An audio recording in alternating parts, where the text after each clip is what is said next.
Hey, Awesomes, how's it going? Well, we're about halfway, well, not halfway, it's hump day, it's Wednesday, week two of our course, and so I've just posted the weekly week two discussion post. So I wanted to go over that with you right quickly and let you get started on that for this week. So here we are on the home page of our site. So again, as you know, depending on what CRN class that you're in, continue to go to that area if you would please. So I'll just click on this one, 14783, just because it was first. And let's look at this. So it's a little more detailed than last week, but I wanted to go over this with you, just kind of give you some sort of an idea. So I say here in Chapter 10, Markel gives us concepts of what needs to be included on our resumes and specific ideas of what employers will look for or even scan for, as he notes.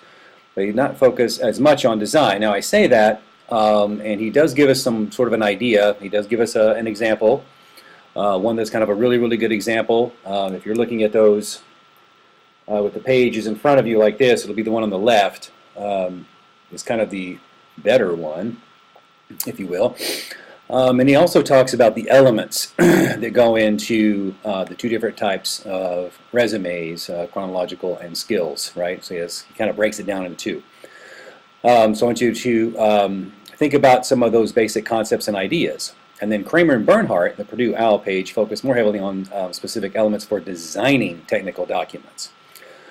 This means that we, as technical communicators, need to develop and sharpen our skills to marry the content of our technical document, in this case the resume, the what, successfully with the form, formatting and design, i.e. the how. So you've got your content of your technical document, which will be those things that you choose to include, right? The particular elements that you think are important for your chronological, should you decide to do a chronological type resume. And then there's also the content of what goes into the skills type resume.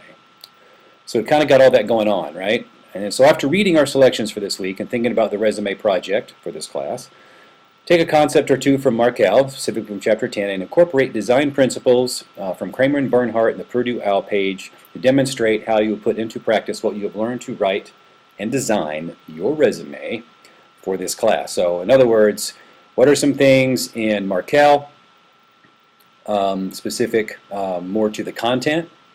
So if you are looking at a skills resume, right, there'll be particular content that you will be looking at. And then if you're going to look at a chronological resume, you'll be looking at a different type of content or types of content that you will want to include. So based on those things, then kind of look at those as far as how you would then format and design and put those then on a page. How would you take some things that Kramer and Bernhardt, let's say about white space? What would you take some things that talk about font types?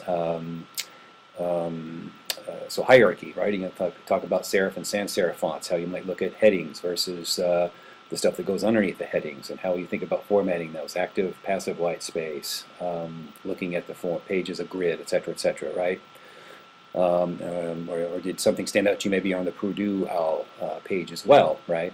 Quadrant test, 20-second test, right? Or quadranting as well. So those are the things I want you to be thinking about for this post this week. So in an effort to keep this really, really short, that's all I'll say for now. If you have any questions about that, let me know. Just remember, respond to this post, right?